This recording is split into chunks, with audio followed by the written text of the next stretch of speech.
Hello ladies and gentlemen, how's it going? Today we're back for another review. And today we're doing a review for Birds of Prey, and holy fuck, that's a long title.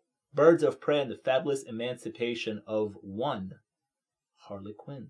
So this story revolves around basically Harley Quinn. Last time we saw Harley Quinn was during Suicide Squad. But now this time her and Mr. J, the Joker, have broken up, and since she doesn't have the protection of the Joker anymore, a lot of people that she wronged want to kill her, including Ewan McGregor's Black Mask. And in this movie as well, Birds of Prey are in it. Now, I'll be honest with you, I don't know much about the Birds of Prey as like a comic book or anything really, so I walked to this movie not really knowing anything about it. And to be honest, I walked out of this movie still not knowing much about it either, because this is a very Harley Quinn centered movie. So as usual, let's start with what I liked about the film. First of all, Margot Robbie. Margot Robbie is great as Harley Quinn. I really like her in this role. Everything from the way she talks to her mannerisms. It's great. She's great. Fantastic. I also enjoyed Ewan McGregor's performance to like an extent. Like in the beginning when he first came on screen and basically the first part of the movie, he was really good. He was really good as the villain, I thought. I enjoyed his performance. I don't know like what Black Mask is supposed to act like or anything, so I'm not really gonna get into it of people being like, oh, he's not supposed to be like this or that. I don't know. But I enjoyed what I saw for a majority of it.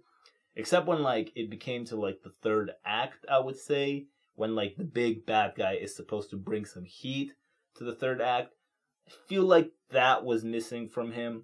But for some parts of the movie, I thought that Ewan McGregor was doing a great job. Let's talk about the Birds of Prey, because, they're supposed to be a big part of this movie. They're on the title, and, fans who know these characters are probably going to go excited to see this movie, to see them.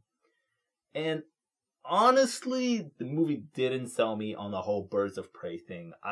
Like I said, I walked out of this film still not knowing much about them, and they were kind of an afterthought, because the majority of this film is Harley. Out of the three Birds of Prey that we get to see, I guess, the biggest one that we spend time with is Canary.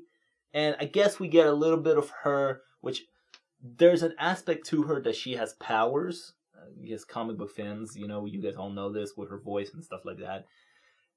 And she doesn't utilize it for a lot of the movie.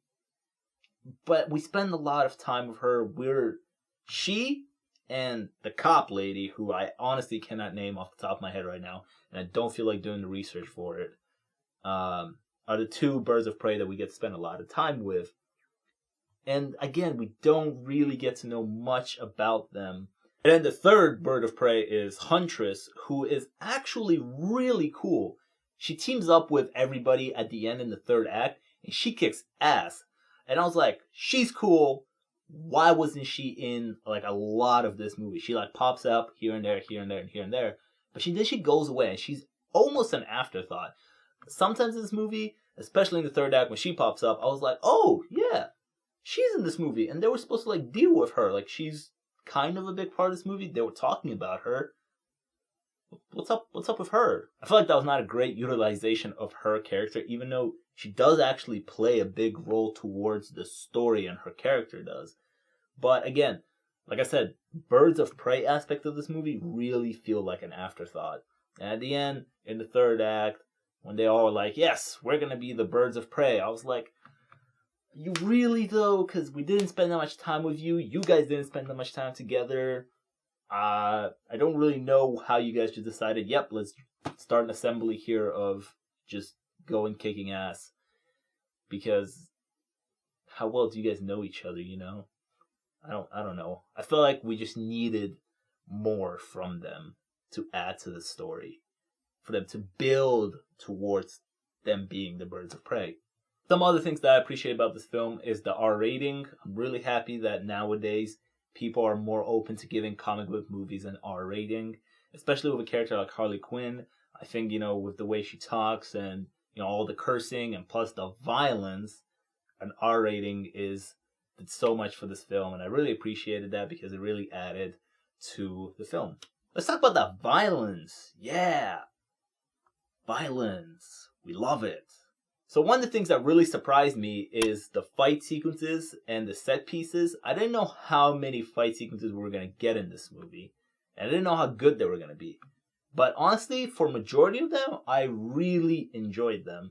I thought they were really intense, really fun to watch. Like I said, the R rating does so much for this movie. It really sells, the violence in this film. And yeah, I really enjoyed the fight choreography and the fight sequences in this movie. However, I know I just said I liked it a lot, but I do have some issues with the fight choreography. So I don't know if you guys know about this channel called Corridor Crew, and if you don't know, definitely check them out. I really like their series, so they're visual effects artists, and where I kind of got an introduction to them is that I stumbled upon their series where they're visual effects artists that look at movies and visual effects and break them down for you. And I kind of feel like I learned a lot about that as well, about that world. It amazes me. But they also have a series where they sit down with a professional stuntman who does fight sequences and stunts for movies. They get a few of them, and they sit down and break down fight sequences from movies and set pieces and go through them, break down what's up with them, what's good with them, what's wrong with them, and so on. Now, the only reason I'm talking about them is because throughout this movie, I noticed something. And the only reason I noticed something is because I learned something from those videos that I watched. So I want to give them credit for teaching me that. In one of the videos, one of the stuntmen was just talking about how sometimes it's noticeable. If you look in the background, you start seeing some stuntmen just standing there waiting. They're waiting for the cue.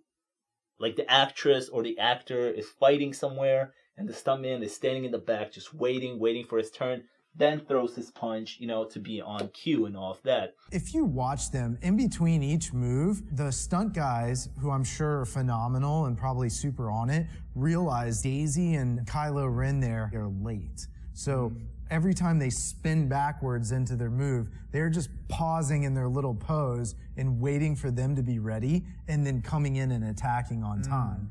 And it does sometimes throw off the scene because you start looking around, you're like, well, if he's dealing with this person, why is this guy just standing off to the side?